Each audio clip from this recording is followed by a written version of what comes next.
Muhammad Riansyah Putra. Silahkan Rian. Assalamualaikum warahmatullahi ta'ala wabarakatuh. Alhamdulillahi rabbil alamin.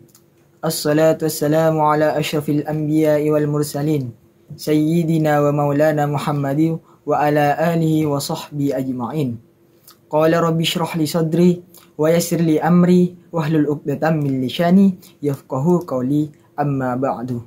Dewan juri yang terhormat serta sahabat Basa FM yang saya sayangi, yang saya banggakan.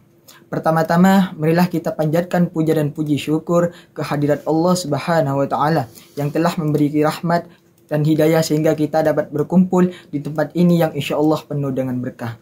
Amin, amin ya rabbal alamin. Tak lupa pula marilah kita bersolawat kepada junjungan kita Nabi besar, Nabi agung, Nabi mulia, Nabi Muhammad sallallahu alaihi wasallam dengan mengucapkan kalimat Allahumma shalli ala Muhammad wa ala ali sayyidina Muhammad. Pada kesempatan kali ini saya akan menyampaikan materi yang berjudul berbakti kepada orang tua. Yang kami muliakan dewan juri yang arif dan bijaksana serta para hadirin yang berbahagia yang dirahmati Allah. Dalam kitab Tanbih Al-Ghafilin yang telah menceritakan ada dua orang laki-laki yang terjebak dalam sebuah gua saat turun hujan deras. Mungkin itu udah nasib mereka. Sesaat kemudian batu besar itu terjatuh dan menutupi pintu gua tersebut sehingga mereka kepanikan, panik sekali ini. Dengan kepanikan mereka, dia langsung bermunajat kepada Allah dan bertawasul dengan amal soleh mereka. Karena bagi mereka, hanya itulah satu-satunya cara yang dapat menyelamatkan mereka. Orang pertama berterus terang dalam bermunajat bahwa satu ketika dia pernah hampir terjerumus ke dalam perbuatan zina, namun dia langsung sadar dan segera menghindar dari perbuatan zina tersebut. Lalu dia langsung bertobat dan berdoa. Jika tindakannya itu termasuk juga amal soleh, maka dari situlah Allah memberi pertolongan. Lantas dengan kuasa Allah mengadakan kebaikannya yang menutupi gua tersebut bergeser sedikit perlahan-lahan. Orang kedua lantas mengadukan kebaikannya dan berharap batu penutup gua tersebut terbuka.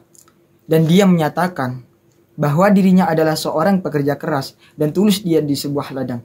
Dia memiliki hasil jerih payah dalam jumlah yang banyak, mulai dari sapi, kambing, sampai dengan kebutuhan lainnya. Dan dia juga memberikan harta tersebut kepada orang lain yang dulu pernah mengadu padanya karena upah yang diberikan dia rasa kurang. Orang tersebut kemudian menyatakan jika perbuatannya itu merupakan amal soleh, maka ia memohon kepada Allah untuk memberinya pertolongan. Tak lama kemudian batu tersebut bergeser kembali. Hadirin yang dimuliakan Allah, salah satu yang penting dalam peristiwa tersebut adalah amal soleh kepada orang tua yang dapat menjadi penyelamat mereka. Berbuat baik kepada orang tua itu adalah kewajiban setiap anak. Kewajiban ini diperintahkan Allah Subhanahu wa taala dan Rasulullah dalam berbagai redaksi ayat Al-Qur'an ataupun juga disebut hadis Nabi. Bahkan kewajiban untuk berbakti kepada orang tua itu oleh Al-Qur'an juga disebutkan yang berbunyi wa'budullaha wa la tusyriku bi syai'a wa bil walidaini ihsana. Sembahlah Allah dan janganlah mempersekutukannya dengan sesuatu apapun dan perbuat baiklah kepada kedua orang tua.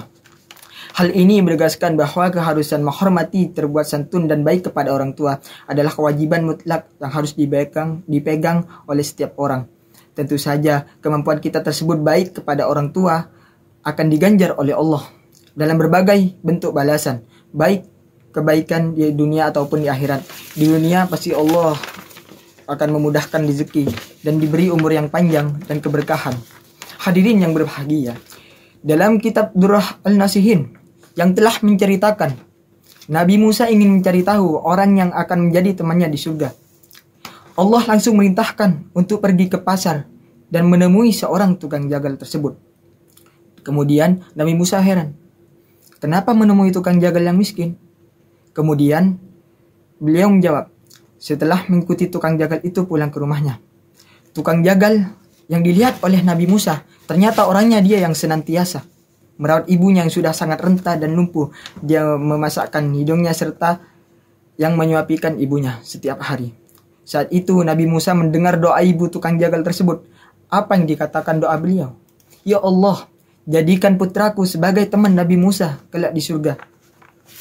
Jadi, yang menjadi teman Nabi Musa di surga itu adalah tukang jagal, karena dia telah merawat ibunya yang sudah sangat rentah dan lumpuh.